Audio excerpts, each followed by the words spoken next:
Okay. Tanginan yan. Ba't nyo kasi inaaway si Wamos? Di ba? Panoorin natin to. Yung video ni Wamos. Ha? Okay, inan yan. Wala nang intro-intro. Birahin na to. Okay. Game. Wamos. Anong laro natin? Tawag dito, patintero. Madali lang to. Kaya mo yan. Ano, game?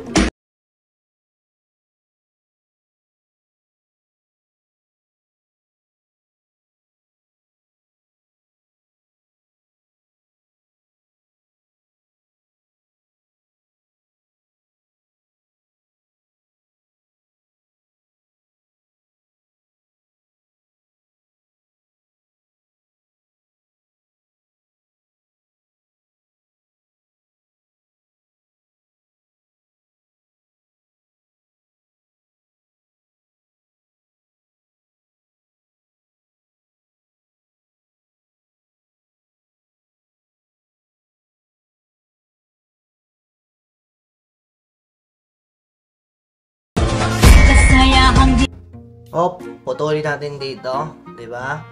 Nakita nyo naman. Di ba? May issue si Wamos eh.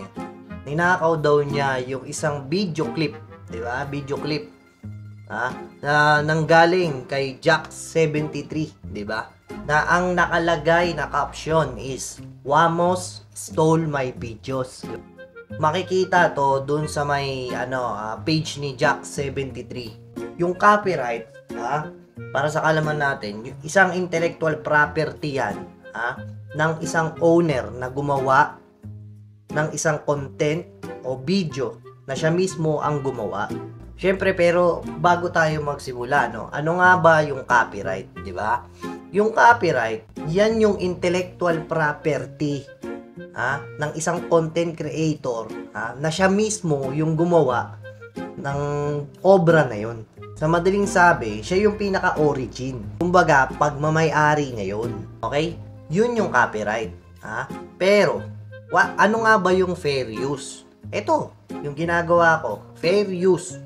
Nagbibigay ako ng komento, iniiba ko yung tema, may transformative na nagaganap. Kumbaga, yung copyright, 'di ba? May isa kang video na gustong ipakita na kung saan yung meaning ng video mo ay kaparehas ng gusto mong ipakitang gagawing video. Yun yung copyright. Itong fair use naman, iniiba mo yung tema, 'di ba? Nagbibigay ka ng komento, pwedeng parody. Sa madaling sabi, itong ginagawa namin na to. Ganto. Hindi pagnanakaw ng video o copyright to. Malinaw? Panigurado ko dyan. May iiyak na naman dyan sa comment section dyan. Sigurado ko may iiyak na naman dyan eh. Nagnakaw ng content, nagnakaw na lang ng video, ganun. Anyway, okay, balik tayo sa video. Diba? Makikita nyo, ginamit ni Wamos yung clip ni Jack73, yung sa first part lang naman. And suddenly, nag-viral. Siyempre, kilala naman natin. May pangalan na yan, Wamos Cruz. Yung trending piliin mo ang Pilipinas. Ang masasabi ko lang dito, Jack na panigurado, hindi alam ni Wamos to. Yung clip na nakuha na yun, yung sa first part, hindi alam ni Wamos to. Unang-una, hindi niya alam to. Bakit?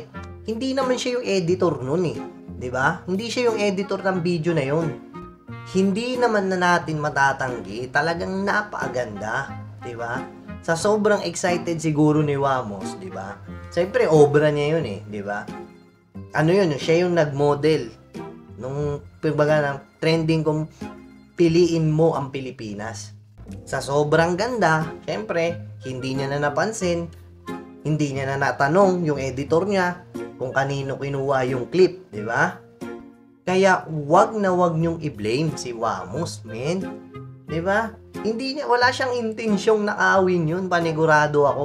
Ewan natin, Pero sa tingin ko, isa lang yung dapat sisihin dyan. Kung sino yung gumawa niyan, di ba? Pangalawang issue, yung bang kung kailan daw tinag yung may-ari ng video, saka lang daw nag-credits. Dapat, di ba? Dapat nung una pa lang, sinabi na nung editor kay Wamos kung saan niya nakuha yung clip, ganito, meron ba tayo masasagasaang tao, meron bang pag may may-ari niyan, para bago pa lang i-upload, di ba? Bago pa lang i-upload yung video, naka-credits na. Talagang palagay ko walang intensyong nakawin o kuhain itong clip. Kung si Wamos mismo ang nakakaalam, wala siyang intention to. Iki-credits niya agad to. Automatic yan. Hindi na kailangan i-call out pa yan. At isa pa sa pinaka nakakabilib dito, di ba? Hindi naman siya yung gumawa, hindi naman siya yung nag-edit nun, hindi niya pagkakamali yun, di ba? Kinredits niya pa yun, yung owner na yun, di ba? Hinabol niya. Nagpakumbaba pa rin. Kaya doon ako napabilib kay Wamos. Talagang nagpakumbaba siya para doon, kahit hindi niya pagkakamali yun, di ba? Okay, punta tayo dito kay Kuya Jack 73. Yung owner mismo nung video, di ba? Yung pinagkuhanan daw ni Wamos. Na which is totoo naman kinuhanan, pero hindi si Wamos yun, malamang. Sigurado ko, yung editor niya yun. Ang masasabi ko lang dito, although si Wamos yung nag-model, di ba?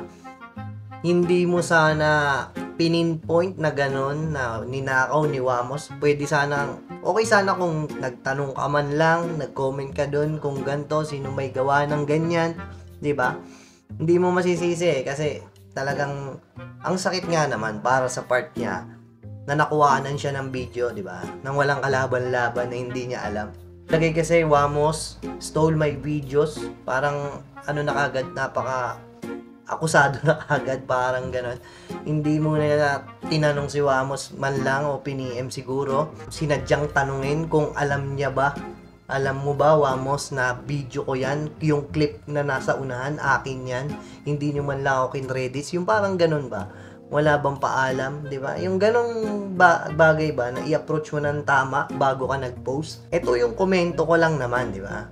Hindi ako nang babash, wala akong binabash sa kanila, di ba? Parehas idolo yan, magaling yan. Tingnan nyo na lang kung saan angulo nyo pagbabanggain, kung pagtutugmain. Siguro, may pagkukulang lang si Wamos, di ba? Yung pagkukulang ni Wamos, hindi niya na-supervise masyado yung nag-edit siguro. Yun yung pagkukulang niya.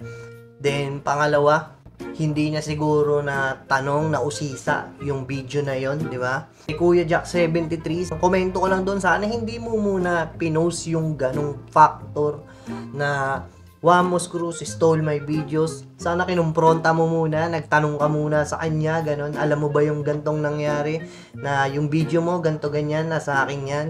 Dapat sana ganun muna yung nangyari. Then, saludo ako sa inyo, ang gaganda ng mga ginawa nyo na video. Yun lang ang aking masasabi, wag natin tignan yung isang angle lang. Maging balance tayo. Tignan natin yung kabila.